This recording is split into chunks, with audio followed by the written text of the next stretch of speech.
Hello दोस्तों, मैं हूं जगदीश जोशी। ऑटोकैड इलेक्ट्रिकल की आज के इस लेक्चर में हम लोग टर्मिनल ब्लॉक्स के बारे में जानेंगे।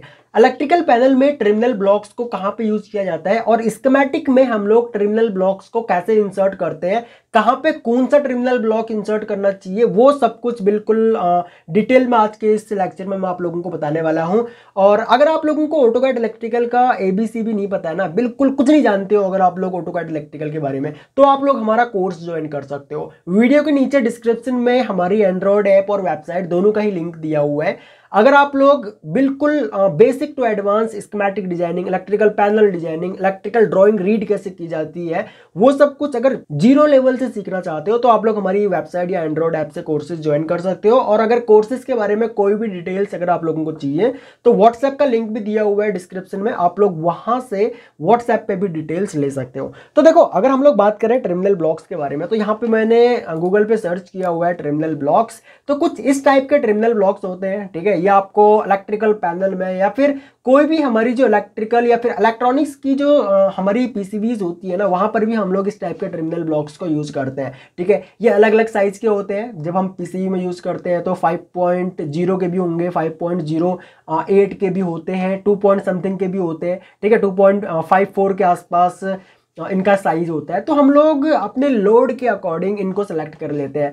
सेम इसी तरीके से जब हम लोग बात करते हैं इलेक्ट्रिकल पैनल की, तो इलेक्ट्रिकल पैनल में इस तरीके से देखो ये टर्मिनल ब्लॉक्स लगे हुए हैं। ओके, टर्मिनल ब्लॉक्स का देखो काम क्या होता है। अब मान के चलो ये जो वायर आपको ये केबल दिख रही है ना, ठीक है, ये 3 कोर या 4 कोर की जो भी केबल हमारी आ रही हो, या फिर कोई मान के चलो कम्युनिकेशन की केबल है, या फिर मान के चलो कोई इनकोडर या फिर कोई सी भी केबल हो। अब मान के चलो ये वाला जो केबल है हमारी किसी मोटर से आ रहा है और उसके बाद ये जाएगा आप कॉन्टैक्टर में, तो डायरेक्ट हम लोग इसको कॉन्टैक्टर में तो भेजेंगे नहीं। तो हम लोग यहाँ पे क्या काम करते हैं, हम लोग यहाँ पे टर्मिनल ब्लॉक्स को यूज करते हैं। टर्मिनल ब्लॉक्स में यूज करने के बाद यहाँ पे हम लोग क्या काम करेंगे, RYB एंड उसके बाद एक अर्थ की वायर भी होगी, तो इसको हम लोग नीचे इन टर्मिनल्स पे लगा देंगे एंड इसका आउटपुट लेकर के हम लोग सीधा फिर कॉन्टैक्टर में जहां पर भी हमको देना हो हम लोग सिंपली यहाँ पे दे सकते हैं।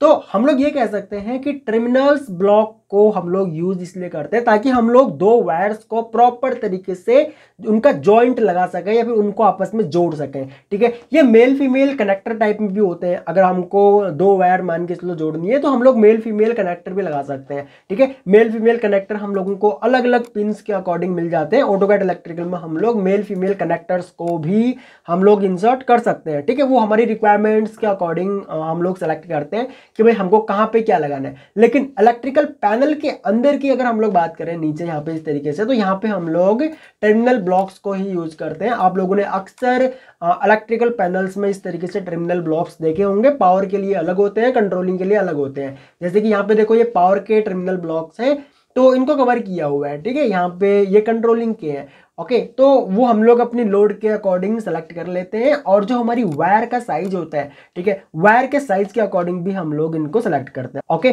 तो यहाँ पे अभी हम लोग क्या काम करेंगे, हम लोग यहाँ पे आ जाते हैं स्कीमेटिक पे एंड यहाँ पे आइकन मेन्यू पे आते हैं।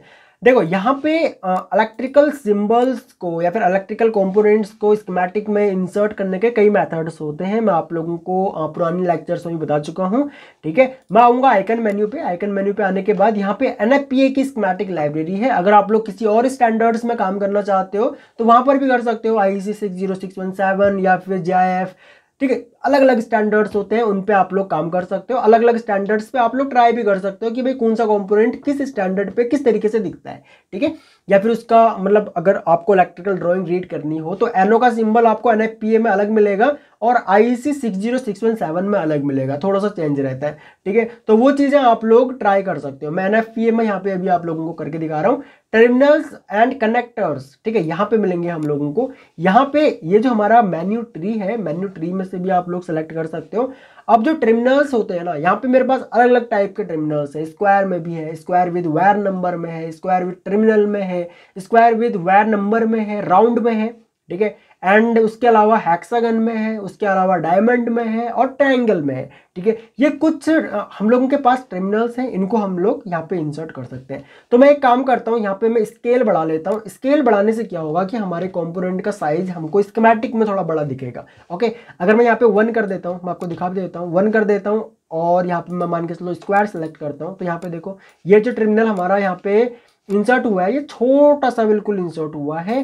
तो मैं एक काम करता हूँ, यहाँ पे आइकन मेन्यू पे जाता हूँ और स्केल में अब 3 कर देता हूँ। उसके बाद मैं अगेन सेम स्क्वायर को अगर सेलेक्ट करूँगा तो ये देखो, ठीक है, टर्मिनल मेरा यहाँ पे विजिबल हो गया ना अब।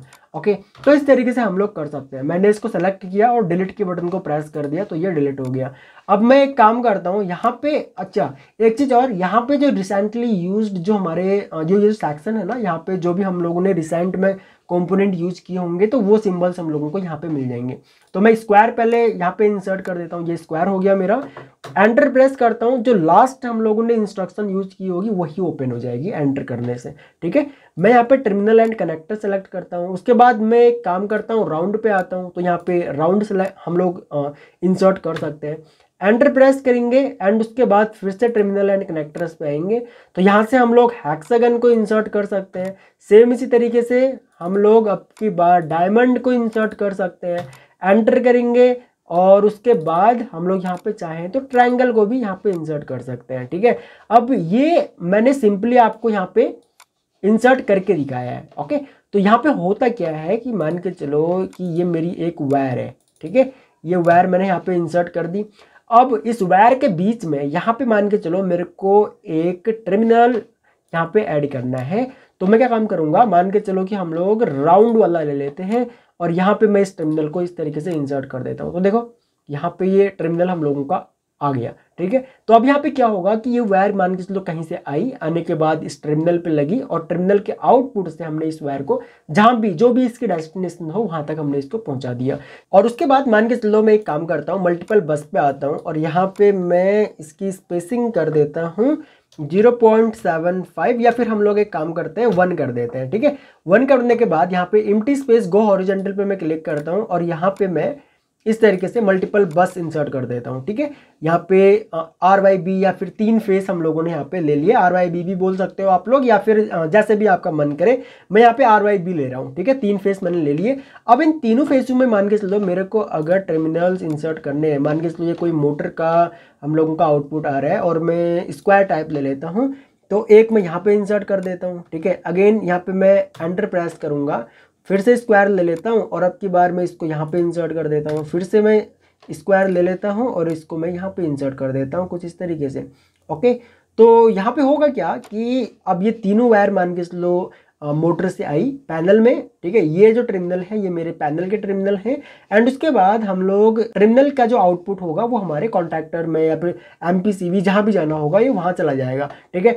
अब जो हमारा टर्मिनल स्ट्रिप होती है उसको भी अगर हमको डिजाइन करना हो, टर्मिनल स्ट्रिप एंड उसके अलावा जो प्रॉपर टर्मिनल्स के फुटप्रिंट, जब हम लोग इलेक्ट्रिकल पैनल को डिजाइन कर रहे होते हैं तो वहां पे हम लोग टर्मिनल स्ट्रिप भी ऐड करते हैं एंड उसके अलावा हम लोग वहां पे टर्मिनल्स के फुटप्रिंट्स को भी लेते हैं। तो जो यहाँ पे टर्मिनल्स हम लोगों ने स्कीमेटिक में इंसर्ट किए होंगे उन्हीं टर्मिनल्स के फुटप्रिंट्स हम लोगों को वहां पे मिलेंगे, ठीक है। तो इस तरीके से हम लोग क्या काम करते हैं, अपने स्कीमेटिक में टर्मिनल्स को इंसर्ट करते हैं और टर्मिनल्स को इंसर्ट करने के बाद उन टर्मिनल्स के फुटप्रिंट हम लोग ले लेते हैं जब हम लोग इलेक्ट्रिकल पैनल्स को डिजाइन कर रहे होते हैं। अब मान के चलो यहाँ पे टर्मिनल ब्लॉक है ना, टर्मिनल ब्लॉक में फुटप्रिंट्स डाल देता हूँ तो यहाँ पे फुटप्रिंट्स हमको देखने को मिल जाएंगे, ठीक है।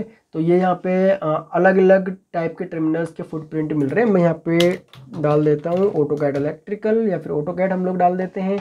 तो ये देखो ये है हम लोगों के टर्मिनल्स के फुटप्रिंट। तो इन टर्मिनल्स के फुटप्रिंट्स को, यानी कि ये फुटप्रिंट्स किसके हैं, ये फुटप्रिंट्स इन्हीं टर्मिनल्स के हैं और उसके बाद इन फुटप्रिंट्स को हम लोग अपने जो चैनल होता है हम लोगों का, ठीक है, उसके ऊपर हम लोग माउंट कर सकते हैं या फिर जो टर्मिनल स्ट्रिप होती है हम लोगों की उसके ऊपर हम लोग इनको ऐड कर सकते हैं, ठीक है। इलेक्ट्रिकल ड्राइंग में जब हम लोग पैनल डिजाइन करते हैं तो वहां पे प्रॉपर लगता है कि भाई टर्मिनल स्ट्रिप के ऊपर टर्मिनल लगाए हुए हैं। ओके, आई होप कि आप लोगों को ये सब चीजें समझ में आई होंगी और अगर समझ में नहीं भी आई है तो पुराने लेक्चर्स देख लो आप लोग यूट्यूब पे।